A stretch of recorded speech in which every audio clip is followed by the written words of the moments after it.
Hello friends, welcome to Srinila's kitchen. இன்னைக்கு நம்ம சேனலில் ஒரு சூப்பரான ரெசிபி தான் பார்க்க போகிறோம். ரொம்ப சூப்பராக இருக்கும் இந்த ஸ்நாக்ஸ் ரெசிபி. கண்டிப்பாக எல்லாருமே ட்ரை பண்ணி பாருங்கள். நம்மளோட சேனலில் ஃபஸ்ட் டைம் பார்க்குறவங்க மறக்காமல் சப்ஸ்கிரைப் பண்ணிக்கோங்க. இப்போ வாங்க வீடியோக்குள்ளே போய் எப்படி பண்ணுறதுன்னு பார்க்கலாம்.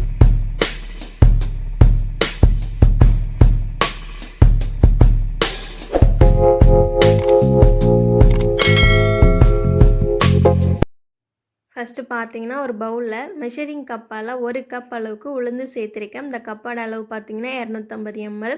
இப்போது இதில் நல்லா தண்ணி சேர்த்துட்டு கழுவி எடுத்துக்கலாம். நல்லா 2-3 டைம் வாஷ் பண்ணி எடுத்துக்கோங்க. அப்போ தான் உளுந்தில் உள்ள அழுக்கெல்லாம் போகும். அதனால் நல்லா க்ளீன் பண்ணி எடுத்துக்கோங்க.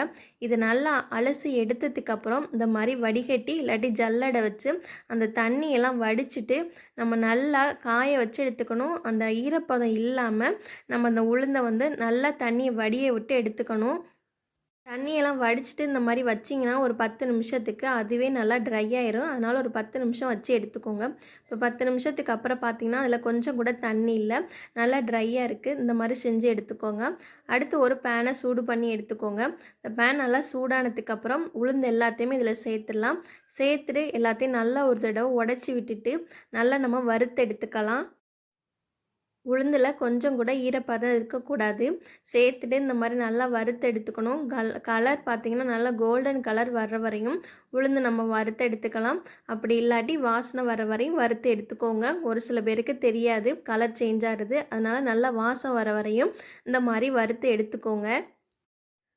மீடியம் ஃப்ளேமில் வச்சு வறுத்துட்டே இருந்திங்கன்னா இந்த மாதிரி நல்லா கலர் சேஞ்ச் ஆகி நல்லா வாசனை வரும். இப்போ கையில் எடுத்து பார்த்திங்கன்னா நல்லா உளுந்து சூடாக இருக்கும்.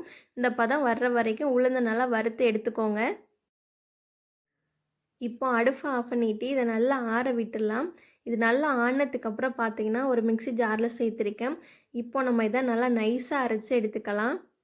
பார்த்திங்கன்னா அரைச்சி எடுத்தாச்சு. நல்லா இந்த மாதிரி நைஸாக அரைச்சி எடுத்துக்கோங்க. அடுத்து இதை ஒரு சல்லடை வச்சு நம்ம சலிச்சுக்கலாம். சல்லடை இல்லாட்டி இந்த வடிகட்டி இதில் கூட சலிச்சுக்கலாம். மாவு நல்லா சலித்து எடுத்துட்டு மீதம் வர கப்பிகளை மறுபடியும் மிக்ஸி ஜாரில் போட்டு அரைச்சி சலித்து எடுத்துக்கோங்க. இது நல்லா சலிச்சதுக்கப்புறம் பார்த்திங்கன்னா இது கூட நல்லா வாசனைக்காக கருவேப்பிலை இலைகளை இந்த மாதிரி கிள்ளி சேர்த்துருக்கேன். இது கூடவே பார்த்திங்கன்னா காரத்துக்காக பச்சை மிளகாய் சேர்த்துருக்கேன். அடுத்து பார்த்திங்கன்னா நல்லா பொடியாக நறுக்கின வெங்காயம் 3/4 கப் அளவுக்கிட்ட சேர்த்துருக்கேன். அடுத்து வாசனைக்காக கொத்தமல்லி இலைகள் சேர்த்துருக்கேன். இது கூடவே பார்த்திங்கன்னா தேவையான அளவு உப்பு, மிளகை நல்லா 1-2 உடச்சிட்டு சேர்த்துருக்கேன். அந்த மாதிரி சேர்த்துக்கோங்க. சேர்த்துட்டு ஃபஸ்ட்டு இதை நல்லா ட்ரையாக பிசைஞ்சு விட்டுக்கலாம். இந்த மாதிரி ட்ரையாக கலந்ததுக்கப்புறம் கொஞ்சம் கொஞ்சமாக தண்ணி சேர்த்து மாவு நல்லா இலக்கமாக பிசைஞ்சு எடுத்துக்கோங்க. அப்போ தான் தட்டுறதுக்கு நல்லாயிருக்கும். மாவு நல்லா பிசைஞ்சு எடுத்ததுக்கப்புறம் நம்ம சின்ன சின்ன உருண்டைகளாக உருட்டி எடுத்துக்கலாம். இந்த மாதிரி உருண்டை பிடிச்சி எடுத்துக்கோங்க.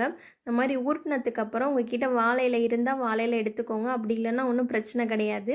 இட்லி பானையில் நம்ம எண்ணெய் தடவிட்டு வச்சுக்கலாம். இப்போ இந்த மாதிரி வாழை இலை எடுத்து நல்லா ஷேப் பண்ணிவிட்டு நம்ம நடுவில் உளுந்து வடைக்கு ஓட்டை போடுற மாதிரி ஓட்டை போட்டுடலாம்.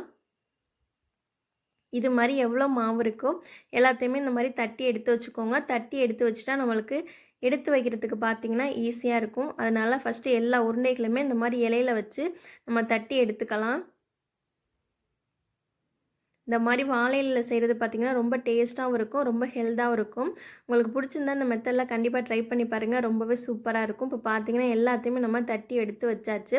அடுத்து ஒரு இட்லி பாத்திரத்தில் தண்ணி சேர்த்துட்டு தண்ணி நல்லா சூடானதுக்கப்புறம் நான் இட்லி பிளேட் வச்சுருக்கேன். இப்போ ஒன்று ஒன்றா உள்ளே சேர்த்துடலாம். ஒருவேளை வாழை இலை இல்லைன்னா அந்த இட்லி குழியில் கொஞ்சமாக ஆயில் அப்ளை பண்ணிவிட்டு நீங்கள் எடுத்து வச்சுக்கோங்க. ஒட்டாது, நல்லா தான் வரும். ஒட்டு மொத்தமாக சேர்த்துறாம எத்தனை உள்ளே வைக்க முடியுமோ அத்தனை மட்டும் உள்ளே சேர்த்துக்கோங்க. நான் இன்றைக்கி 2 பிளேட்லேயுமே நான் வைக்க போகிறேன். இந்த மாதிரி எல்லாத்தையுமே சேர்த்துட்டு நம்ம இதை ஒரு 5 நிமிஷத்துக்கு வேக வச்சு எடுத்துக்கணும். ரொம்ப நேரம் அடுப்பிலே இருக்கணும்லாம் அவசியம் கிடையாது. 5லேருந்து 7 நிமிஷத்துக்குள்ளே நம்ம அடுப்பை ஆஃப் பண்ணிவிட்டு இதை எடுத்துடலாம். இப்போ பார்த்திங்கன்னா எல்லாத்தையுமே உள்ளே சேர்த்தாச்சு. சேர்த்ததுக்கப்புறம் இதை மூடி வச்சிடலாம்.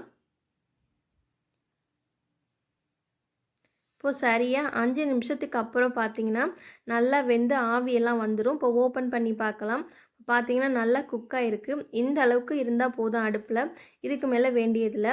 அடுத்து ஒரு பேனை சூடு பண்ணிவிட்டு கொஞ்சமாக ஆயில் சேர்த்துருக்கேன். இதை நம்ம ஷாலோ ஃப்ரை பண்ணி எடுத்துக்கலாம். ஸோ எடுத்துட்டு நம்ம வாழை இலையில் உள்ள இது எல்லாத்தையுமே இந்த மாதிரி எடுத்து அழகாக உறிஞ்சிக்கிட்டு வரும், ஒட்டாது, அழகாக வரும். இந்த மாதிரி எடுத்து நம்ம எண்ணெயில் போட்டுடலாம். ரொம்ப டீப் ஃப்ரை பண்ணி சாப்பிடக்கூடாதுன்னு நினைக்கிறவங்க கண்டிப்பாக இந்த மெத்தட் ட்ரை பண்ணி பாருங்கள். இப்போ சரியாக 1 நிமிஷத்துக்கு அப்புறம் நம்ம எல்லாத்தையுமே நல்லா திருப்பி விடலாம்.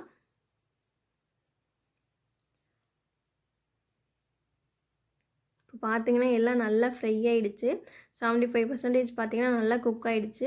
நம்ம இதை அதிகமான எண்ணெய் சேர்க்காதனால கொஞ்சம் மீடியம் ஃப்ளேம்லேயே வச்சு கொஞ்சம் அடுப்புலேயே வேக வச்சு எடுத்துக்கணும். இல்லாட்டி பார்த்தீங்கன்னா மாவாக இருக்கும். இப்போ பார்த்தீங்கன்னா நல்லா ஃப்ரை ஆகிடுச்சு, கலர்லாம் சேஞ்ச் ஆகி. இப்போ நம்ம இதை இன்னொரு பிளேட்டுக்கு மாற்றி எடுத்துக்கலாம். அப்புறம் இந்த வீடியோ பிடிச்சிருந்தா ஒரு லைக் பண்ணுங்கள், உங்கள் ஃப்ரெண்ட்ஸ் அண்ட் ஃபேமிலிக்கு ஷேர் பண்ணுங்கள். இதுவரை ஸ்ரீனிலாஸ் கிச்சனுக்கு நீங்கள் சப்ஸ்கிரைப் பண்ணலான்னா இனிமேல் சப்ஸ்கிரைப் பண்ணி வச்சுக்கோங்க. அப்புறம் இந்த வீடியோ ஃபுல்லாக பார்த்த எல்லாருக்கும் ரொம்பவே நன்றி. தேங்க்ஸ் ஃபார் வாட்சிங். நாளைக்கு இதே மாதிரி இன்னொரு ரெசிபியோட நான் உங்களை வந்து சந்திக்கிறேன். அது வரைக்கும் பாய்.